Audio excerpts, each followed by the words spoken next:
আপনারা বয়স্ক লোক তোমরা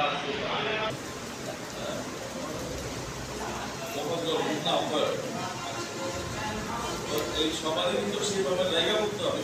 নির্বাচন কিন্তু ডিসেম্বরে হয়ে যাবে, সেই জন্য এই সংগঠনটা 9টা ওয়ার্ডে ছড়ায় দিয়া ভালোভাবে কাজ করতে হবে।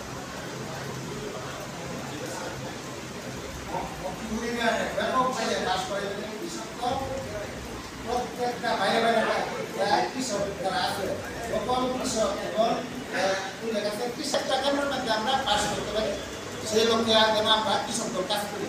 এবং যুব দল আছে, ছাত্র দল আছে, চাকরি দল আছে, অন্যান্য যারা অঙ্গ সংগঠন আছে এবং আমাদের সাধারণ সংগঠন বিএনপি, ওনাদেরকে সম্মান করে, ওনাদেরকে মান্য করে, ওনারা যেভাবে সেইভাবে সকল অঙ্গ সংগঠনের সাথে সমন্বয় করে কৃষক দল চলবে। কৃষক দল যেন কোনো আকারে কোনো খারাপ কাজ না করে সে, এবং আমি কিন্তু নিচে লেখা আছে আমাদের কৃষক দলের মধ্যে কোনো ফেসিস্ট নাই, এই কোনো ফেসিস্ট কিন্তু থাকবে না কৃষক দল। আমার বক্তব্য এইটুকুই, ভাইয়ের জন্য কাজ করতে হবে।